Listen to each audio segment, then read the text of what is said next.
இன்னைக்கு பஞ்சமி ஸ்ரீ பஞ்சமி கூட சொல்றாங்க. ஸ்ரீ பஞ்சமி வசந்த பஞ்சமியான இன்றைய நாளில் மகாலட்சுமி தாயை தரிசனம் செய்வதும் சரஸ்வதி தாயை தரிசனம் செய்வதும் ஐஸ்வர்யலட்சுமி என்று அழைக்கப்படக்கூடிய லட்சுமியை தரிசனம் செய்வதும் பூஜைகள் செய்வதும் மிகவும் விசேஷமாகும். மஞ்சள் நிற ஆடை தரிசனம் பண்ணா ரொம்ப விசேஷம். மஞ்சள் நிற ஆடை சாஸ்திரத்துக்காக நீங்க அணிஞ்சுக்கோங்க. அணிஞ்சா உங்களுக்கு மகாலட்சுமியோட சரஸ்வதி தாயோட பரிபூர்ணமாக கிடைக்கும். மஞ்சள் நிற பூக்களால தெய்வங்களை வணங்குங்க. மஞ்சள் நிற பூக்கள் வாங்கி நீங்க தெய்வங்களை அலங்காரம் பண்ணா ரொம்ப ரொம்ப விசேஷம். மஞ்சள் நிற ஆடை அணிந்து தரிசனம் செய்தது ரொம்ப விசேஷம். இன்னைக்கு நீங்க வீட்டுல கூட மஞ்சள் நிற ஆடை அணிஞ்சுக்கோங்க. ஏன்னா வசந்த பஞ்சமி, வசந்த காலத்தின் தொடக்க நாள். வசந்த பஞ்சமி பார்த்தீங்கன்னா அந்த மஞ்சள் நிற பூக்கள் பூக்கும். இது நமக்கு நல்ல வசந்தங்கள், அதாவது நல்ல சந்தோஷங்களை நிறைய அளித்து கொடுக்கும். மகாலட்சுமி தாயோட பரிபூர்ணமாக கொடுக்கும். சுவாமினே நமஹ, சர்வ சுவாமினே நமஹ.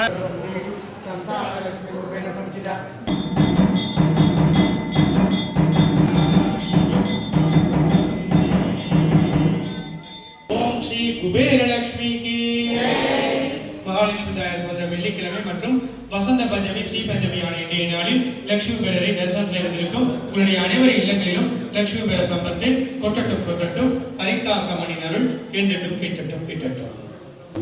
லட்சுமி கடாட்சத்தை தரக்கூடிய பொருள் முறம் பார்த்தீங்கன்னா நல்ல விஷயங்களை வச்சுக்கிட்டு கெட்ட விஷயங்கள் தான் கீழே தரும். சலிச்சோம்னா நல்ல பொருள் கீழே மேலே இருக்கும். முறம்